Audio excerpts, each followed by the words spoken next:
अस्सलाम वालेकुम class second year. Unit number हमारा 7 है और एक्सरसाइज है 7.2 और इसका सेकंड पार्ट आज हम सॉल्व करेंगे। जी स्टूडेंट, हमारे पास है टॉपिक है वेक्टर्स एक्सरसाइज 2.7.2 और हम इसका करेंगे सेकंड पार्ट। और first of all we will know how to find vectors parallel to the given vectors. Student, हमें कोई वेक्टर दिया जाएगा, हमने उसके पैरेलल कोई नया वेक्टर फाइंड करना है तो उसका तरीकाकार हम सीखेंगे। उसके बाद हमारा नया आर्टिकल होगा डायरेक्शन को साइंस। डायरेक्शन को साइंस को थ्योरेटिकली हम जो है वो डील कर चुके हैं पार्ट नंबर 1 में। आज हम जो है वो उससे रिलेटेड क्वेश्चंस को सॉल्व करेंगे। जी स्टूडेंट, इसके बाद एक्सरसाइज 7.2 है और उसके कुछ पार्ट्स यहाँ पे मैंने मेंशन किए हैं, वो मैं आपको सॉल्व करवाऊँगा। जी, तो इसके बाद है हमारे पास question number 7, find a vector whose. उसके दो पार्ट्स दिए गए हैं। हम फर्स्ट पार्ट है whose magnitude is 4 and parallel to the vector 2i - 3j + 6k। Student, हमें एक वेक्टर दिया गया है जिसके पैरेलल हमने एक नया वेक्टर फाइंड करना है और उस नए वेक्टर की मैग्नीट्यूड 4 होनी चाहिए। जी, तो यहाँ से देखें स्कीम ऑफ द क्वेश्चन जो है वो देखेंगे हम। क्वेश्चन नंबर 7 है और इसका फर्स्ट पार्ट कैसे सॉल्व करेंगे। यहाँ से देखें सोल्यूशन में question number 7 first part, let's जो हमें गिवन वेक्टर है हम फर्ज करते हैं वो u है। हमें जो वेक्टर दिया गया है u = 2i - 3j + 6k। और स्टूडेंट्स, हमारे ये किस काम होगा, ये जो गिवन वेक्टर है ये हमारे किस काम होगा। हम यहाँ से इसकी डायरेक्शन निकालेंगे, जो गिवन वेक्टर है हम उसकी डायरेक्शन निकालेंगे। जो इस वेक्टर की डायरेक्शन होगी वही डायरेक्शन इसके पैरेलल तमाम वेक्टर्स की होगी। ठीक है, यानी इस वेक्टर की जो डायरेक्शन होगी वो वही होगी जो इसके पैरेलल वेक्टर की डायरेक्शन होगी। तो यहाँ से हम इसकी डायरेक्शन लेंगे। डायरेक्शन लेने के लिए हमें यूनिट वेक्टर फाइंड करना पड़ेगा। तो यूनिट वेक्टर फाइंड करने के लिए हम सबसे पहले करते हैं मैग्नीट्यूड ऑफ u फाइंड करते हैं, मॉड ऑफ u। तो मॉड फाइंड करने के लिए हम x कंपोनेंट, y कंपोनेंट और z कंपोनेंट्स के स्केयर्स को ऐड करते हैं और उनका स्केयर रूट लेते हैं। तो जी हमारे पास है सोल्यूशन 2 का स्केयर है, -3 का स्केयर है और उसके बाद 6 का स्केयर लेंगे, अंडर रूट अप्लाई करेंगे।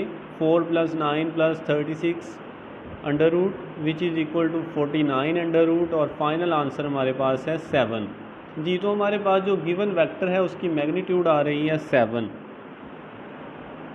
स्टूडेंट, किसी भी वेक्टर का यूनिट वेक्टर फाइंड करने के लिए हम उस वेक्टर को उसकी मैग्नीट्यूड पे डिवाइड करते हैं। तो यहाँ से फॉर्मूला देखें, u cap is equal to, या u हैट पढ़ें इसे, u हैट यानी यूनिट वेक्टर है, u unit vector is equal to u/u mod, यानी वेक्टर को उसकी मैग्नीट्यूड पे डिवाइड करेंगे। वेक्टर है हमारे पास 2i - 3j + 6k divided by 7। जी, तो ये हमारे पास आ गया यूनिट वेक्टर। स्टूडेंट, इस यूनिट वेक्टर की जो डायरेक्शन है वो गिवन वेक्टर के पैरेलल होगी, यानी जो हम एक नया वेक्टर फाइंड करने जा रहे हैं उसकी डायरेक्शन भी यही होगी जो हमारे पास u वेक्टर की दी गई है। तो हम इस वेक्टर की डायरेक्शन को यूज़ करेंगे और नया वेक्टर बनाएंगे। लेट उसका नाम रखते हैं v। तो v हमारे पास एक नया वेक्टर होगा जिसकी मैग्नीट्यूड तो 4 होगी लेकिन उसकी डायरेक्शन वही होगी जो u की है। तो हम u की डायरेक्शन यानी u कैप को 4 से मल्टीप्लाई कर देंगे तो हमारे पास सोल्यूशन आएगा 4 × 2i - 3j + 6k divided by 7। ये हमारे पास स्टूडेंट इन्हें सॉल्व कर लेंगे, ब्रैकेट ओपन कर लेंगे। हमारे पास आंसर आ रहा है 8/7i, 12/7j। जी, और इसके बाद है हमारे पास 12/7j + 24/7k। तो ये हमारे पास वो फाइनल वेक्टर है जिसकी मैग्नीट्यूड 4 है लेकिन इसकी डायरेक्शन गिवन वेक्टर के पैरेलल है।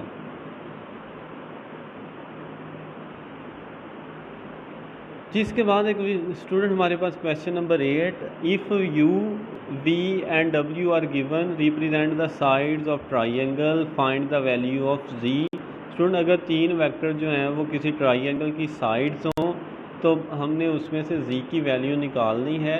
स्टूडेंट, ये देखें, हेड टू टेल रूल के मुताबिक हम जानते हैं कि दो वेक्टर्स को जब भी ऐड करेंगे तो जो थर्ड वेक्टर है वो रिजल्टेंट वेक्टर कहलाएगा और उनकी डायरेक्शन ऐसी होनी चाहिए कि पहले दो वेक्टर्स जब आपस में ऐड हो रहे हों ये देखें for example u and v जो है वो आपस में ऐड हो रहे हैं, तो u के हेड पे हम v की टेल बनाएंगे, तो ये हमारे पास दो वेक्टर ऐड हो गए। अब इनका रिजल्टेंट फाइंड करने के लिए क्या करेंगे, u की टेल को v के हेड से मिलाएंगे, तो ये हमारे पास रिजल्टेंट बनता है w। ये हेड टू टेल रूल हम फिज़िक्स के मुताबिक जो है वो पहले भी पढ़ चुके हैं। यानी दो वेक्टर्स को ऐड करें तो वो तीसरे वेक्टर के इक्वल आना चाहिए। तो यहाँ से देखें u प्लस v जो है वो हम फर्ज करते हैं स्मॉल वेक्टर्स हैं, इन दोनों को ऐड करेंगे तो आंसर हमारे पास w के इक्वल आना चाहिए। हमने वैल्यूज़ पुट की हैं और लेफ़्ट साइड पे देखें ओपन करके ब्रैकेट्स को सॉल्व करते हैं, तो i वाली रकमें आपस में ऐड करेंगे 2i माइनस i, तो ये हमारे पास आंसर आएगा जस्ट i। j वाली वैल्यूज़ हैं 3j प्लस 3j, तो ये हमारे पास आंसर आएगा 6j। स्टूडेंट k वाली वैल्यूज़ देखें, ये 4k है और साथ है माइनस k, तो सॉल्व होने के बाद आंसर आएगा प्लस 3k। जी प्लस 3k हमारे पास है इज़ इक्वल टू, जबकि राइट हैंड साइड पे वही रकम है i plus 6j plus jk। Student जब भी दो वेक्टर्स इक्वल हों तो दो वेक्टर उसी वक्त इक्वल होते हैं जब उनकी डायरेक्शन सेम हो और उनकी मैग्नीट्यूड भी सेम हो, उनका x कंपोनेंट के इक्वल हो, y कंपोनेंट y के इक्वल हो और z कंपोनेंट z के इक्वल हो।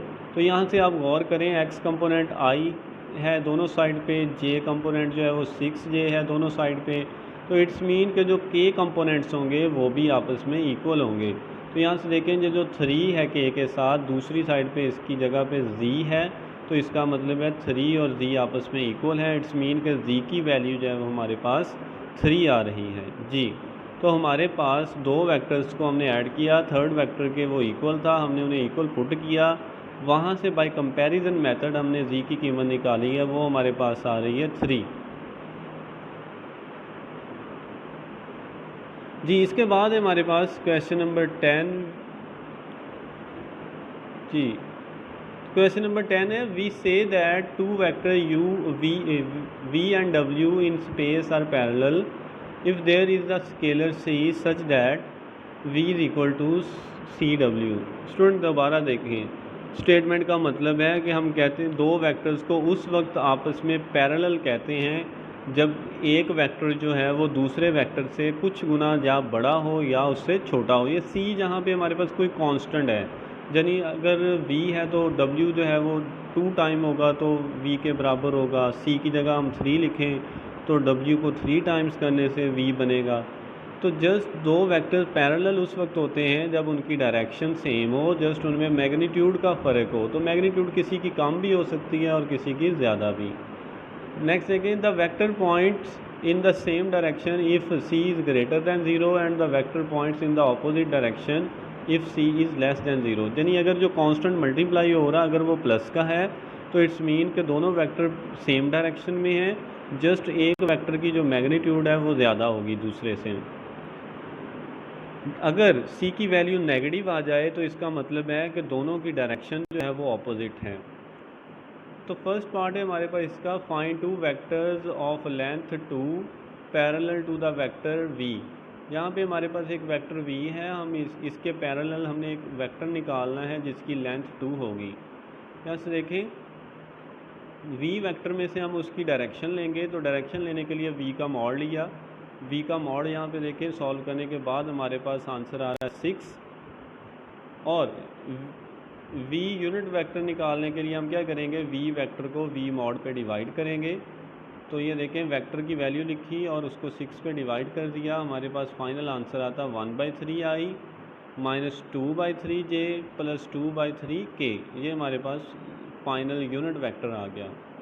अब हमने एक वेक्टर निकालना है जिसकी मैग्नीट्यूड 2 हो लेकिन उसकी डायरेक्शन यही हो, वो इसी के पैरेलल हो, तो हम उसको 2 को इसी डायरेक्शन के साथ मल्टीप्लाई कर देंगे। ये देखें 2 को सारे यूनिट वेक्टर से मल्टीप्लाई किया तो हमारे पास एक नया वेक्टर बन गया, वो बनेगा 2/3i minus 4/3j plus 4/3k। ये हमारे पास वेक्टर्स बन गए जी। इसके बाद हम सेकंड वेक्टर निकालना चाहते हैं, उसकी मैग्नीट्यूड भी 2 लेते हैं लेकिन उसके साथ माइनस का साइन लगा लेते हैं ताकि उसकी डायरेक्शन जो है वो ऑपोजिट हो जाए। तो हम -2 को सारी रकम से मल्टीप्लाई करेंगे तो हमारे पास एक आंसर आएगा -2/3i प्लस 4/3 माइनस 4/3 ये देखें ऊपर वाले दो वेक्टर्स, एक वेक्टर छोटा था उसकी डायरेक्शन ली, उसको 2 से ज़रब दी तो हमारे पास एक नया वेक्टर बन गया जिसकी मैग्नीट्यूड उससे डबल है लेकिन डायरेक्शन सेम है।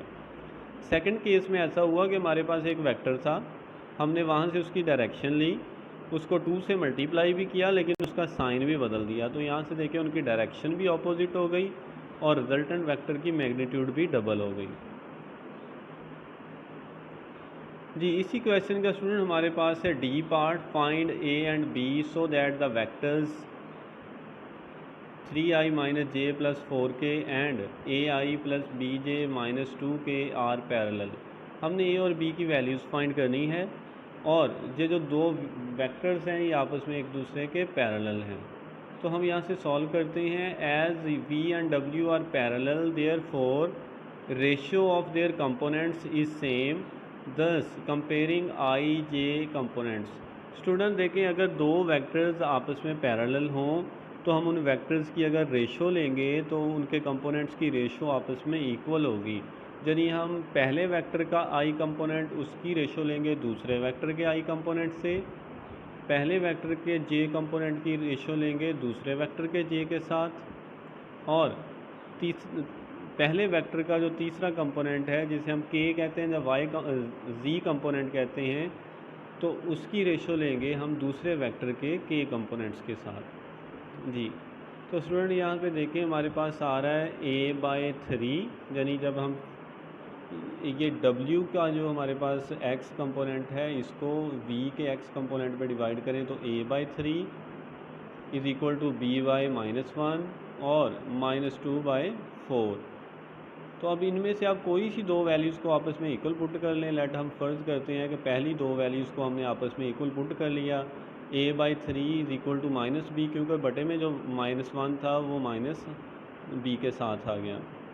तो ये देखें हमारे पास आंसर जो आ रहा है इज़ इक्वल टू -1/2। तो यहाँ से सॉल्व करेंगे इसको तो a/3 इज़ इक्वल टू -1/2। तो फाइनल आंसर हमारे पास आएगा a का a इज़ इक्वल टू, ये देखें नीचे वाले 3 दूसरी साइड पे जाके मल्टीप्लाई होंगे तो a का आंसर आएगा हमारे पास a is equal to -3/2, a is equal to -3/2। जी और b का आंसर निकालने के लिए ये जो हमारे पास लास्ट दो रकमें थी इन्हें आपस में इक्वल रखेंगे तो उस वक्त हमारे पास आंसर आएगा -b इज़ इक्वल टू -1/2। दोनों साइड से माइनस कैंसिल होंगे तो b का सल्यूशन हमारे पास आ रहा है b इज़ इक्वल टू 1/2। जी इसके बाद है हमारे पास question number 11, find the direction cosines for the given vectors. हमारे पास वेक्टर्स हैं, v वेक्टर है उसका हमने डायरेक्शन कोसाइन फाइंड करना है। 3 पार्ट स्टूडेंट हमें दिए गए हैं तो हम स्टेप बाय स्टेप उनके डायरेक्शन कोसाइंस फाइंड करेंगे। डायरेक्शन कोसाइंस मीन के उनके रेशो लेनी है हमने x कंपोनेंट की रिजल्टेंट r के साथ, y कंपोनेंट की रिजल्टेंट r के साथ और z कंपोनेंट की रेशो लेंगे रिजल्टेंट r के साथ। तो सबसे पहले हम फर्स्ट पार्ट सॉल्व करते हैं। v is equal to 3i minus J plus 2k। तो v वेक्टर की मैग्नीट्यूड फाइंड करते हैं, 3 का स्क्वायर प्लस -1 का स्क्वायर प्लस 2 का स्क्वायर, सभी का स्क्वायर उड़ लेंगे तो हमारे पास आंसर आता है 9 + 1 + 4 under root which is equal to 14 under root. जी तो v कैप फाइंड करने के लिए हम वेक्टर v को v मॉड पे डिवाइड करेंगे तो हमारे पास आंसर आएगा 3i minus J plus 2k divided by under root 14। जी तो अंडर रूट 14 हमारे पास है डिनोमिनेटर में, 3 रकमें हैं, तीनों को अलग अलग डिवाइड कर देंगे तो आंसर आएगा 3/√14i minus 1/√14j plus 2/√14 into के। तो ये हमारे पास आ रहे हैं v वेक्टर की डायरेक्शन हमारे पास। तो यहाँ से देखें जो रेशो होती है x कंपोनेंट की उस मैग्नीट्यूड के साथ उसे कहते हैं कॉज अल्फ़ा, जो y कंपोनेंट की होती है रेशो r के साथ उसे कहते हैं कॉज बीटा, और तीसरी जो है वो हमारे पास z कंपोनेंट की रेशो r के साथ उसे हम कहते हैं कॉज गैमा। तो ये हमारे पास तीनों जो है वैल्यूज़ मौजूद हैं। फर्स्ट डायरेक्शन को साइन है 3/√14 और दूसरा है -1/√14 और तीसरा डायरेक्शन कोसाइन है हमारे पास 2 डिवाइडेड बाई √14। ये हमारे पास स्टूडेंट डायरेक्शन कोसाइंस हैं वेक्टर के। इसके बाद एक स्टूडेंट क्वेश्चन नंबर 12 हमारे पास, which of the following triples can be the direction angles of the single vector. इनमें से कौन कौन से वेक्टर जो हैं वो as a direction cosines use हो सकते हैं किसी एक वेक्टर के लिए। हमने कंफर्म ये करना है कि इनमें से कौन से डायरेक्शन कोसाइंस करेक्ट हैं किसी वेक्टर के लिए। तो डायरेक्शन कोसाइंस के सही होने के लिए उनका इस फॉर्मूले पे पूरा उतरना ज़रूरी है। हमारे पास डायरेक्शन कोसाइंस के लिए अगर रिलेशन है cos alpha square plus cos beta square plus cos square gamma is equal to 1। ये हमारे पास सोल्यूशन आना चाहिए cos square alpha plus cos square beta plus cos square gamma is equal to 1। तो यहाँ से देखें, लेट हम सपोज करते हैं हमारे पास एंगल अल्फ़ा है 45, बीटा भी 45 है और गैमा हमारे पास होगा 60। फर्स्ट पार्ट की रकम के मुताबिक ये हमारे पास 3 एंगल्स हैं। हम इन तीनों एंगल्स के स्केल लेंगे और इन्हें ऐड करेंगे, cos square 45 plus cos square 60। इनकी वैल्यूज़ पुट करेंगे और उनके स्केल लेंगे। स्टूडेंट हम जानते हैं कॉस 45 की वैल्यू है हमारे पास 1/√2 और इसका स्केल लेंगे, प्लस कॉस 45 की वैल्यू है 1/√2 और इसका स्केल लेंगे, प्लस कॉस 60 की वैल्यू हमारे पास 1/2 और इसका स्केल लेंगे। स्टूडेंट्स पहली दो रकमें देखें, स्केल लेने से स्क्वायर रूट कैंसिल होगा तो 1/2 प्लस 1/2 प्लस यहाँ पे स्क्वायर ओपन होगा प्लस 1/4 होगा। एलसीएम लेंगे तो हमारे पास आता है 4, तो ऊपर चेंज आएगी 2 + 2 + 1/4 which is equal to 5/4। Student ये 1 के इक्वल नहीं है, यानी जब हम डायरेक्शन को साइंस के स्केल लेकर उन्हें ऐड करते हैं तो हमारे पास सोल्यूशन 1 के इक्वल नहीं आता। इट्स मीन के जो गिवन हमारे पास एंगल्स हैं वो डायरेक्शन को साइंस नहीं है। Hence the angles 45 degree and 60 degree are not the direction cosine या direction angles of a single vector। जी स्टूडेंट ये हमारे पास था डायरेक्शन कोसाइंस को चेक करने का तरीकाकार। इसके बाद हमारे पास क्लास वर्क हमारा हो चुका है, होमवर्क है आपके लिए, वो देखिएगा। होम टास्क फॉर स्टूडेंट हमारे एक्सरसाइज है 7.2, क्वेश्चन नंबर 7 आप इसका सेकंड पार्ट सॉल्व करेंगे। फर्स्ट पार्ट मैंने सॉल्व करवा दिया था आपको। क्वेश्चन नंबर 9 सॉल्व करना है। क्वेश्चन नंबर 10 इसका सी पार्ट आप सॉल्व करेंगे। क्वेश्चन नंबर 11 उसका सेकंड पार्ट और क्वेश्चन नंबर 12 इसका थर्ड पार्ट। स्टूडेंट ये आपने 5 क्वेश्चन जो है वो सॉल्व करने हैं एज ए होमवर्क। हमारा आज का लेक्चर कंप्लीट हुआ, एक्सरसाइज 7.2 कंप्लीट हो चुकी है। नेक्स्ट टाइम इंशाल्लाह हम डिस्कस करेंगे 7.3 एक्सरसाइज और हमारा मेन आर्टिकल होगा स्केलर प्रोडक्ट ऑफ वेक्टर्स। तो इंशाल्लाह उसको नेक्स्ट लेक्चर में हम डिस्कस करेंगे। ओके, अल्लाह हाफिज़ स्टूडेंट।